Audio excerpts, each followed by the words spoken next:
Barcelone accueillait la première manche de l'European Le Mans Series et de la Michelin Le Mans Cup le week-end dernier en Catalogne.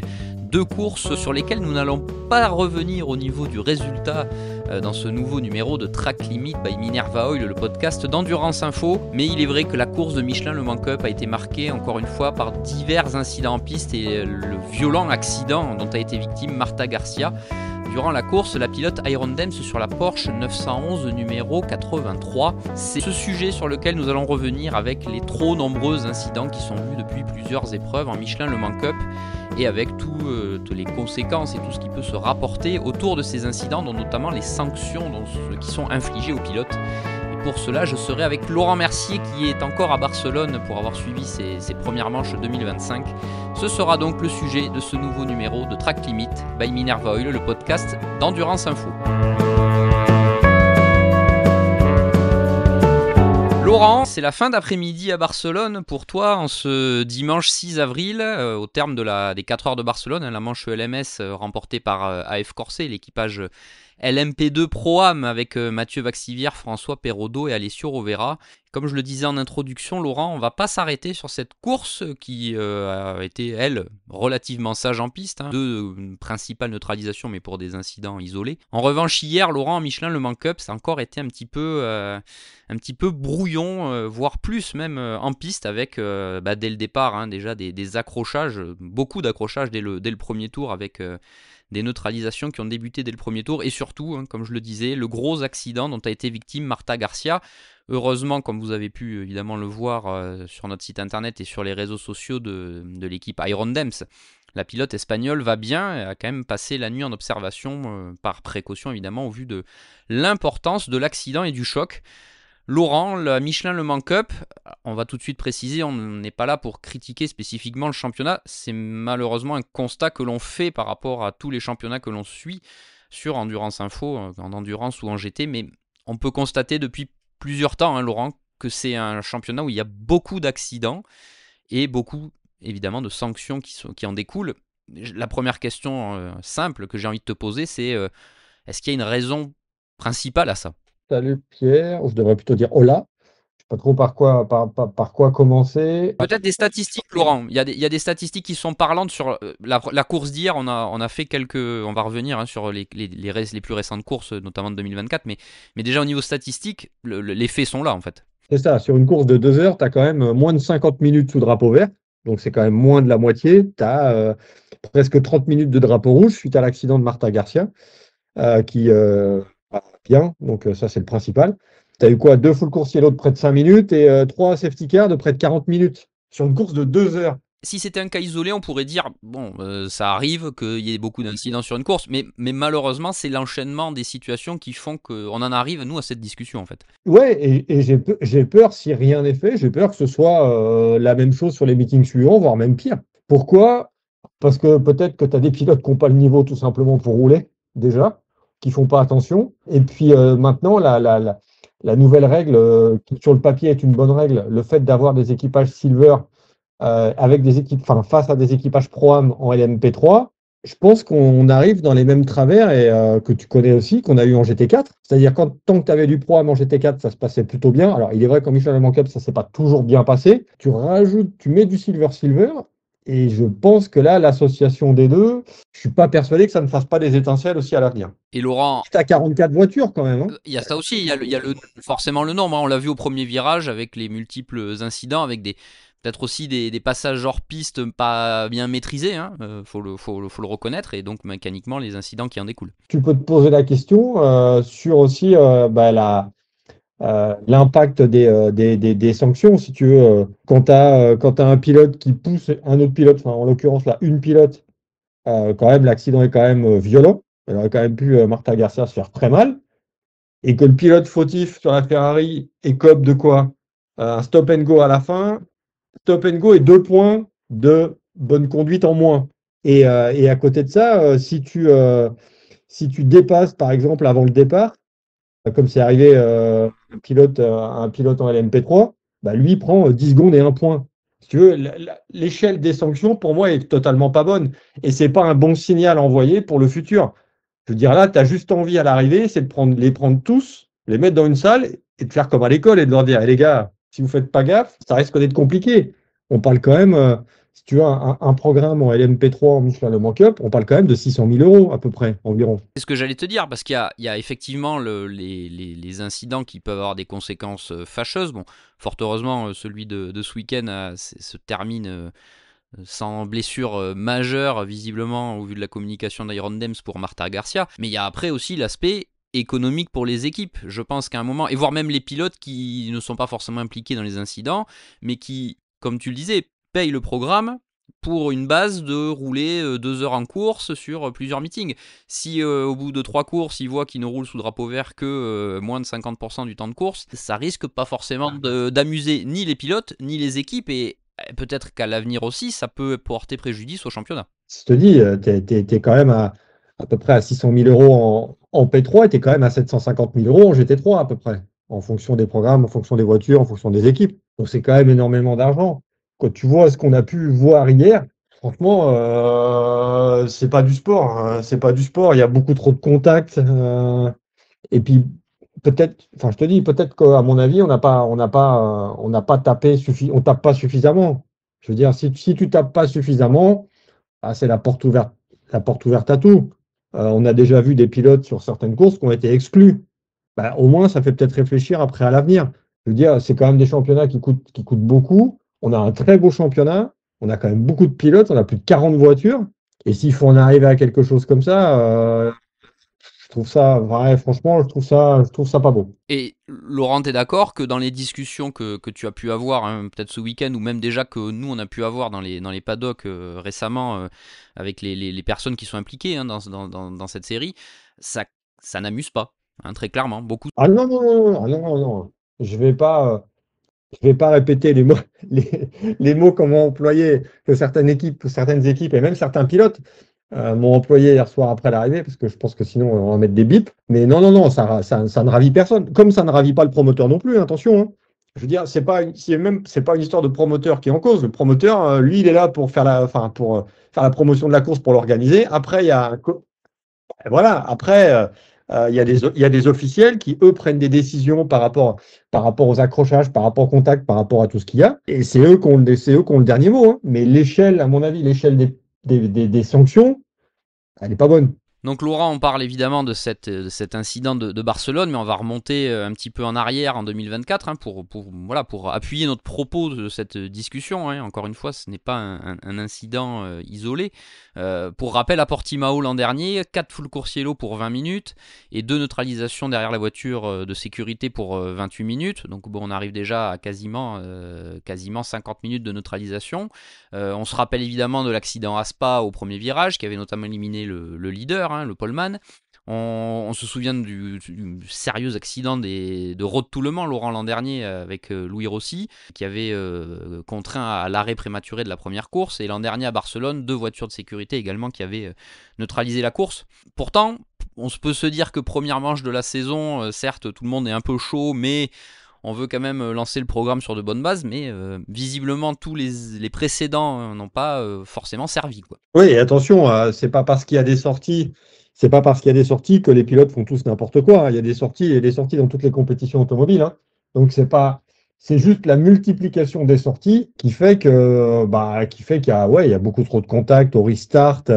Je te dis, moi j'avais un peu l'impression d'être dans une course de GT4. Tu vas avoir une course de GT4, tu vas à l'arrivée d'une course de GT4, il y a très peu de voitures qui sont intactes. Très peu de voitures qui sont intactes. C'est soit le pare-choc, la portière, l'aile. J'avais fait ça, je me souviens, à Hockenheim, où tu vas à l'arrivée avant que les voitures rentrent et tu regardes les voitures passer devant toi et tu dis, ah ouais, quand même. Et là, peut-être que le fait, alors je dis bien peut-être, hein, parce que c'est pas une parole d'évangile, hein, mais peut-être que le fait d'avoir des silvers avec du pro-am, que ça complexifie peut-être la chose. Et comme en plus c'est le championnat, on va dire, la première échelle avant d'aller en ELMS et d'avant d'aller plus haut, bah, évidemment tu veux te montrer, évidemment tu veux être devant, peut-être que tu prends des risques. Alors attention, hein, c'est pas le cas de tous les pilotes. Je pense quand même qu'il faudra tirer des points positifs. On en parlera peut-être après de cette course, parce qu'on a quand même vu sur le meeting de belles choses, et je pense qu'il faudra aussi le souligner. Mais à côté de ça, je veux dire, Enfin, Road to Le Mans, pour moi, c'est une course où tu peux acheter ton baquet au final. Tu vois, parce que tu peux rouler sur le grand circuit les 24 heures du Mans. Tu n'as pas le budget, tu n'as pas le niveau pour faire les 24 heures du Mans, mais par contre, Road to Le Mans, tu peux trouver une équipe qui te fasse rouler. Donc là, tu peux acheter ton budget. Est-ce que tout le monde a le niveau pour faire Road to Le Mans sans faire de course forcément au préalable? Alors, je sais bien que c'est pas forcément facile, mais je vais pas dire que n'importe qui peut acheter un baquet pour faire Road to Le Mans, mais si tu as la licence qu'il faut, si tu as fait un peu de course avant, tu peux très bien faire. On parle quand même de rouler sur le grand circuit des 24 heures du Mans avec une cinquantaine de voitures. Donc, ce qui est quand même pas rien. Alors attention, t'en as qui ont fait des sorties de piste et qui sont très bons. Tu parlais tout à l'heure de Louis Rossi. Louis Rossi, ça fait partie des pilotes. Quand tu vois encore ce week-end, un petit peu à la dernière minute, ça fait partie des pilotes qui sont fiables. Et s'il n'y avait pas eu de problème, ça pouvait même, je pense que ça pouvait même faire un très très bon résultat à l'arrivée avec Ultimate. Quand tu vois le prix des nouvelles voitures, Et, franchement, et Laurent, alors question, ça c'est peut-être aussi un corollaire et on va y venir, hein, parce que les nouvelles voitures font évidemment partie du plateau, hein, de l'image globale de cette saison 2025 en LMP3, on va dire. La casse importante en début de saison. Est-ce que les constructeurs sont armés pour répondre à à toutes les casses aussi? bah, on sait qu'il y a quand même, comme tu le dis, comme c'est des nouvelles voitures, il y a pas mal d'équipes qui ont été livrées assez tard. Maintenant, bon, je pense qu'elles sont en capacité de réagir avant la manche du Paul Ricard, qui est la deuxième manche ELMS. Et en plus, les nouvelles LMP3 cette année ne roulent que dans ces deux championnats-là, ELMS, le Manque Up. C'est pas comme si elles roulaient dans des championnats annexes cette année, parce que t'as que les anciens modèles qui peuvent rouler en dehors des séries ACO cette année. Donc, il n'y a que ce plateau-là, enfin, ces deux plateaux-là à assurer. Et en parlant d'assurer, là aussi où il faut tirer la sonnette d'alarme, c'est au niveau des assurances. Parce que plus tu as de contacts, plus ça te coûte cher, plus les franchises sont chères. Et quand tu discutes, enfin, tu le sais aussi bien que moi, quand on discute avec les équipes et qu'il faut entamer le mot assurance, tu sens que les équipes deviennent un petit peu pâles quand même, hein, parce que c'est de plus en plus compliqué de trouver une assurance. Ça coûte de plus en plus cher. Et tu as même des équipes qui finalement n'assurent pas la voiture. Et ça, c'est un vrai point aussi à signaler parce que toute casse est forcément coûte de l'argent. Et là, c'est que le premier meeting de l'année. Donc j'espère que les esprits vont se calmer pour le prochain meeting, mais c'est sûr que les meetings à répétition, là, ça fait quand même beaucoup. Ça fait quand même beaucoup. Laurent, on va passer une note un peu plus positive. Donc, comme tu disais, on va quand même mettre en avant les points positifs de cette première manche en Michelin Le Mans Cup. Déjà, on en parlait il y a quelques secondes, les nouvelles voitures, donc les nouvelles LMP3, hein, que ce soit la nouvelle Ligier JSP 325, la nouvelle Ginetta et la nouvelle Duquesne, finalement, ont bien tenu la baraque, on va dire, au niveau fiabilité. Ouais, il y a quand même quelques équipes qui ont connu des soucis, notamment des soucis moteurs au début de meeting ou en amont du meeting. Je pense que tout le monde se cherche un petit peu, que Ligier et Duquesne ont forcément un petit avantage par rapport à Ginetta et Hades, de par, de par l'ancienneté. Et puis, bon, Ligier a plus de voitures que la concurrence. Je pense qu'il faut que tout le monde arrive à se rôder un petit peu. Il faut souligner quand même, même s'il n'y a pas de podium à l'arrivée, mais la bonne entame quand même d'Hades, hein, qui a deux voitures. Avec Nielsen Racing. Au moment, c'était dans le top 10. Et on sait qu'il y a eu certainement moins peut-être d'essais qui ont été faits. Et c'est quand même à souligner. C'est quand même à souligner. Plus sur le résultat, Laurent, on a vu le doublé pour CLX Motorsport, hein, l'équipe anciennement dénommée Cool Racing, avec des pilotes qu'on connaît bien hein, dans les deux Ligiers, notamment David Drou et Pierre-Alexandre Provost. Hein, on voit que l'équipe a bien entamé sa saison. Et par contre aussi à souligner, Laurent, le premier podium pour la première course de Forestier Racing by VPS. Hein, VPS, l'écurie où sont notamment impliqués Mathieu Vaxivière et Aurélien Panis. Ça, c'est une belle entame pour une toute nouvelle structure qui justement vient diversifier son programme, puisqu'on sait que VPS Racing était notamment engagé en mid-jet et en alpine. Et là, le passage à l'échelon proto, au premier échelon proto, c'est plutôt bien passé. Ouais, et tu peux rajouter Raphaël Serrano aussi, hein, qui est avec Mathieu Vaxivière et Aurélien Panis pour le VPS. Mais ouais, franchement, belle course. Comme quoi, tu vois, on peut avoir deux silver avec Louis Rousset et Romain Favre, et même le deuxième équipage aussi qui a été aussi au rendez-vous. Et tu peux avoir des pilotes silver aussi et qui font gaffe. Et oui, c'est une belle entame. C'est franchement une belle présentation de l'équipe qui est propre. Franchement, pour des débuts en LMP3, en termes de présentation, en termes d'image dans le paddock, c'est vraiment beau. Les voitures sont belles. Et puis, on est Enfin, Endurance Info, on peut être un peu content aussi de la prestation de Louis Grousset, qui est le nouveau lauréat de l'opération avec My Racing Coach. Il débute quand même par un podium, donc c'est quand même joli. Une belle mise en jambe, on va dire, et faut souligner aussi la bonne prestation aussi de 23 Evans aussi. Hein. J'allais y venir. On a vu en qualification, hein, notamment.